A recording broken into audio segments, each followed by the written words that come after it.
আমি মরতে চাই না, আমি 3টি বাচ্চার জন্য বাঁচতে চাই।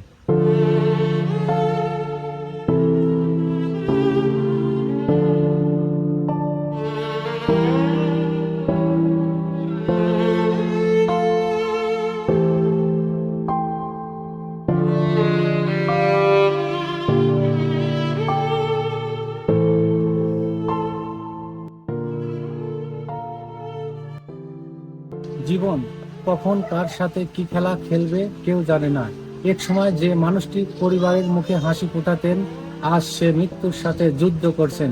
এই মানুষটির নাম রফিকুল ইসলাম।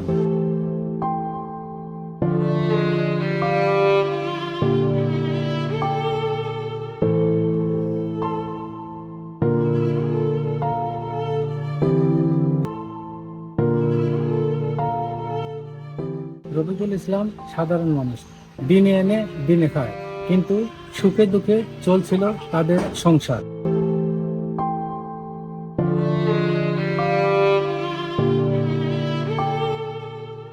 হঠাৎ শরীর একদিন খারাপ হতে শুরু করলো। প্রথমে সাধারণ অসুখ মনে হলেও ধীরে ধীরে ভয়ঙ্কর সত্য সামনে আসে। আমি ইটভাটায় কাজ করতাম, পরে আমার পেটের ব্যথা হয়েছে, ডাক্তারের কাছে গেলাম। ডাক্তার দেখে করলে তোমার হচ্ছে হিসাবের থলি মাংস বাড়ে। পরে আবার রাজশাহী গেলাম, রাজশাহীতে এন্ডোস্কোপি হইলে লল গালে ভেতর দিই। তো পরে করলে ক্যান্সার হয়েছে, লিভার ক্যান্সার। পরে আবার মানে ওষুধ দিলে বলি যে এই ওষুধই খাওয়াবো। পরে চলে গেলাম ঢাকা ডিলটা না কি কয়, ডিলটা ছাড়ি হন্ত করলে তোমার ক্যান্সারই এই ওষুধই খাওয়া। আর বাড়িতে আল্লাহ হরক আর যে কদিন হন বাঁচে, আমার কোনো চিকিৎসা নেই। পরে বাড়িতে আসি, ওই ওষুধে কিছুদিন খাইছি। এটা বড়ির দাম 800 টাকা, দিন 2 বার খাওয়া লাগে 1600 টাকা। 1700-1800 টাকার ওষুধ খাওয়া লাগতে কয়েক কিছুদিন খায় আর বাদ দিতে আর খাই। এখানে আবার পেটে তো ফুলে পেট শক্ত। আমি মরতে চাই না, আমি 3টি বাচ্চার জন্য বাঁচতে চাই।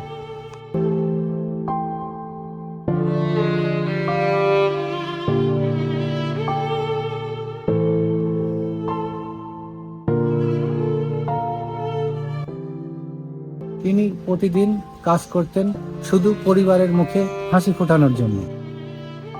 আমি ইটভাটায় কাজ করি, 22,000 টাকা মাসে বেতন পাতাম। ওই বেতন দিয়েই চলতাম। পরে আজ 1 বছর বসে আছি, বাড়ির 800 লাগা আছে, তাও বেশি কিন্তু বেহাইছি। আর বেশি নিয়ে ওষুধও খাচ্ছি না। তো আমি এখন খুব অসহায়, 1 বছর ঘরে ঘুরে আসি, কাজকর্ম করি পারিনি, খাওয়া দাওয়া কষ্ট হচ্ছে। তা আপনারা যদি পারেন আমার একটু সাহায্য করে, আপনারা সাহায্য যদি আমার রোগটা ভালো হয় তাহলে আমার লাইফটাই উন্নতি হবে।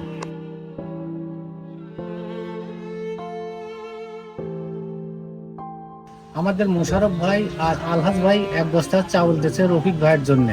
তো আসুন আমরা যদি সবাই তার জন্য একটু উপকার করতে পারি, সাহায্য করে, তাহলে ওনার জীবন হয়তো আরো সুন্দর হতে পারে। আমাদের এলাকার রফিক ভাই অনেকদিন ধরেই অসুস্থ, সে খুব অসুস্থ। এর সহযোগিতার জন্যই আমরা সবাই মিলে হাত বাড়াই যে তাকে কিছু সহযোগিতা করি। তার বেঁচে থাকার জন্য, তার চিকিৎসার জন্য সহযোগিতা দরকার। আপনারা সবাই আমার চাচার জন্য এগিয়ে আসেন, চাচা খুব অসুস্থ।